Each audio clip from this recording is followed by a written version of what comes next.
Hey guys, it's Holly. So today I wanted to talk about my personal favorite top 20 Harry Potter minifigures. Now, in my opinion, these are definitely the best. You may disagree with me, but these are my personal favorites. And the picks on this list aren't necessarily about the amount of detail, but more so the amount of accuracy. I mean, detail definitely is preferred, and it isn't just sticking to the 2018 to 2020 lines.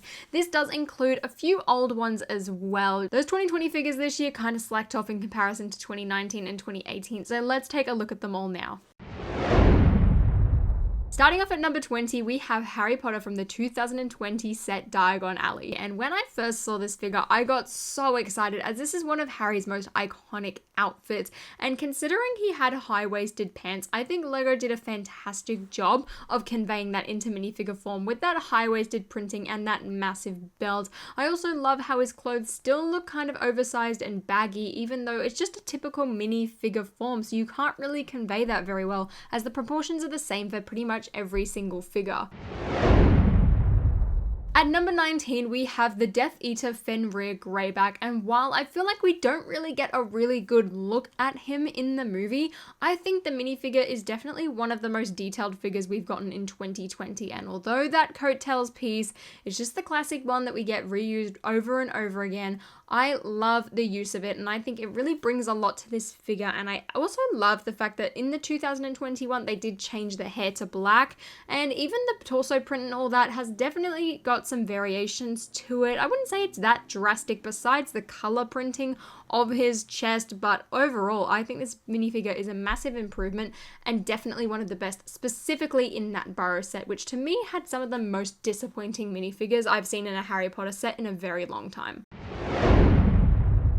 At number 18, we have Professor Quirrell, and while he doesn't have any leg printing, which honestly is kind of disappointing, I feel like they could have used the coattails piece for this figure. The rest of the figure is spectacular. I love the torso print. It's very simple compared to quite a lot of other figures in this list, but I think it works perfectly for Quirrell. But hands down, that turban piece is the greatest thing that I have ever seen, as well as Quirrell's alternate face of Voldemort. I loved how they put a different backing to Voldemort's face. Color-wise, I think it's spectacular, and even the regular Quirrell face, you can really see like the fear and like stutter that Quirrell does try and convey throughout the entirety of the Philosopher's Stone, which is really hard to draw on a minifigure head, but somehow LEGO has done it, and I'm really happy with how this figure turned out. At number 17, we have a very surprising one for me personally on the list, and that is Hermione Granger from the Collectible Minifigure Series 2. Now, at first, I didn't really like this Hermione Granger. I feel like the variant was just really boring for a CMF series, but looking back at all of the Harry Potter figures, specifically the ones I have even, just laying them all out and seeing them next to each other, Hermione is amazing. I love her leg printing and the dual molded legs. It looks spectacular. I also think this face is the most accurate, which is such a shame because I don't think we're going to see it in regular sets, and that one reused from Pirates of the Caribbean is accurate, but I just feel like this one looks a lot better and a lot more like Hermione and Emma Watson for that matter.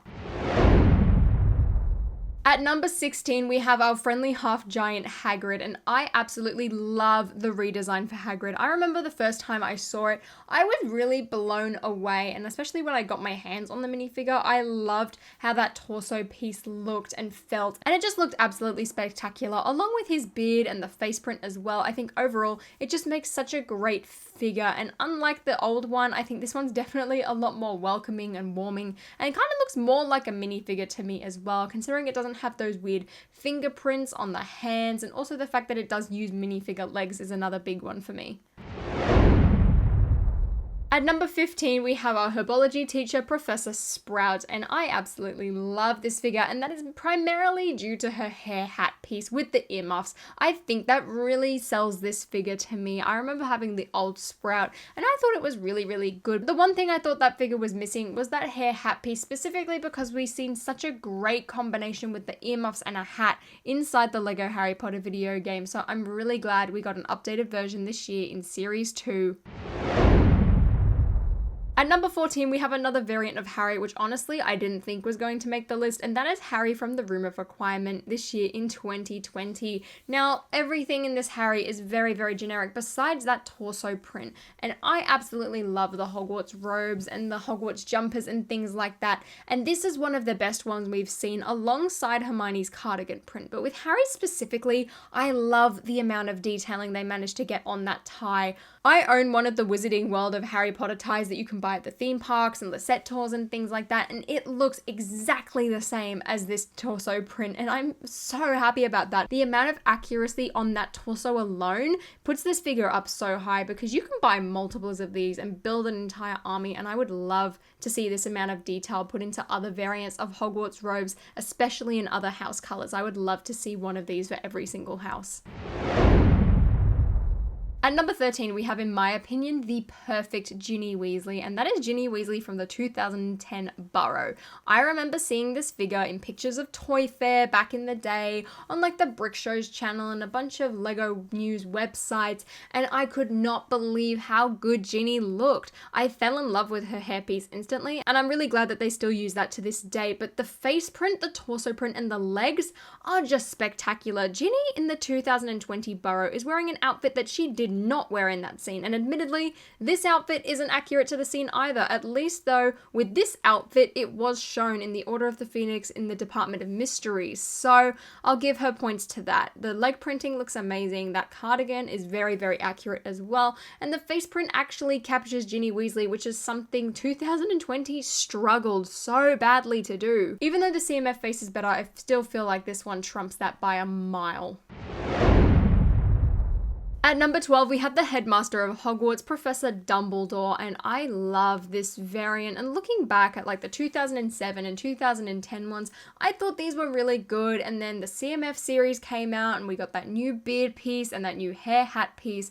And I just fell in love with Dumbledore. He looks spectacular. And I think most of that is definitely due to that hair hat piece, because that's something we haven't gotten in Lego form before, is Dumbledore wearing his hat. It's just a shame though that this was a CMF exclusive. I'm surprised that they haven't put him in any sets. I guess they haven't really had an opportunity where they really need to, but I wonder if he's ever going to pop up in a set or if he is going to remain an exclusive CMF figure.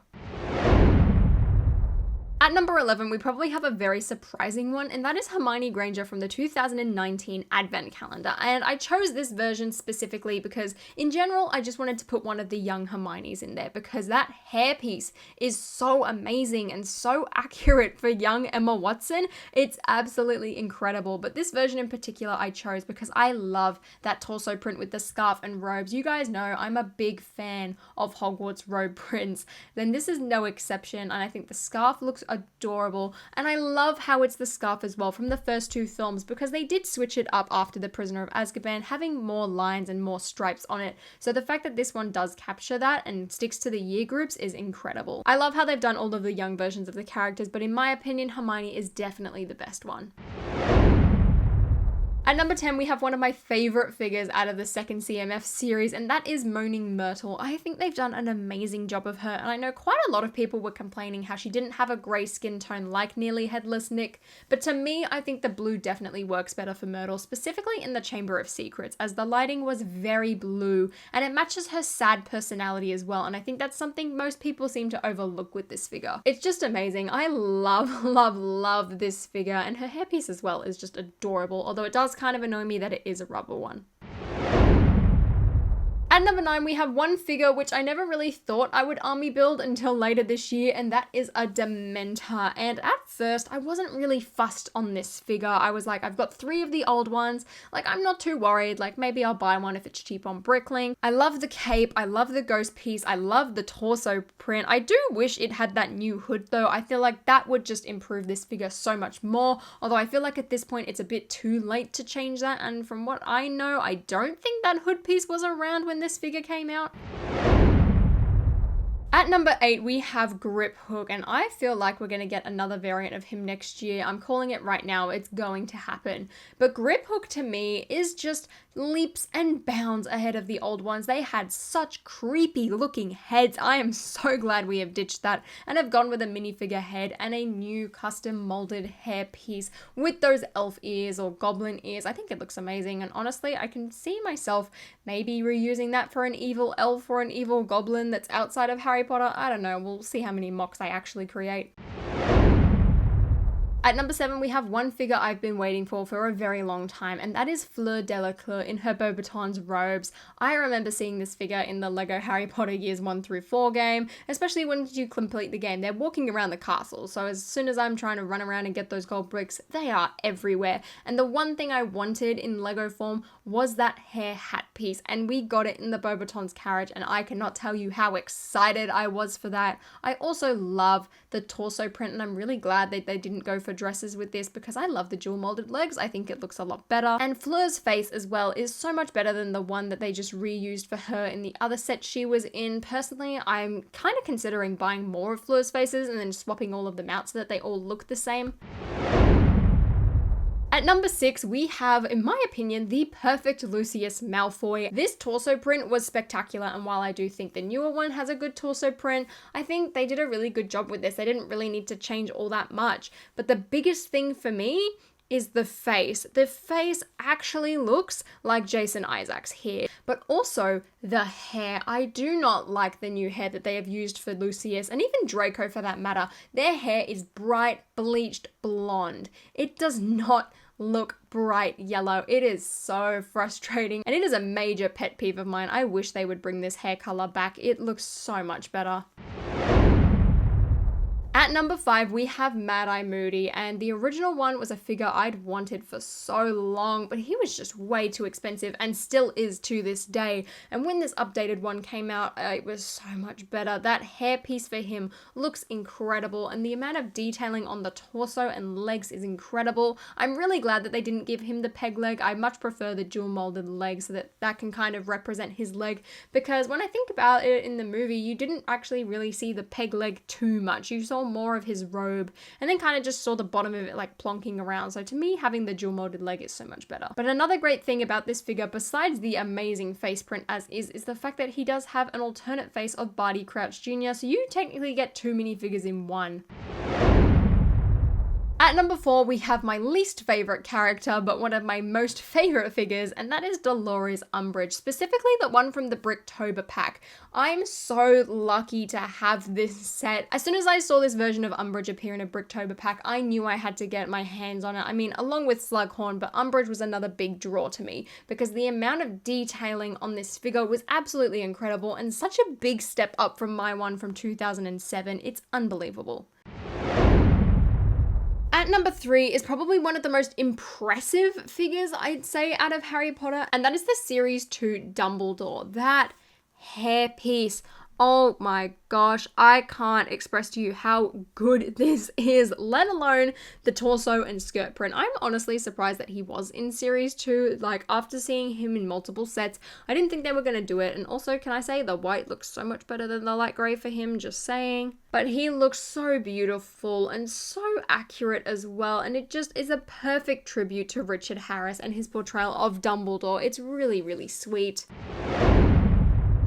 At number 2, we have a figure that I feel like a lot of people, including myself, kind of overlook when they think about Harry Potter minifigures, and that is Professor Trelawney. Now, I really wanted that original 2004 figure, but she was so expensive. The face print as well looks a lot like Emma Thompson as Trelawney. I feel like maybe her eyes just need to be slightly bigger, as those glasses really enlarge her eyeballs, but the printing on her dress and just the hairpiece and the headband and even the little printing on the dish of the cup is so nice.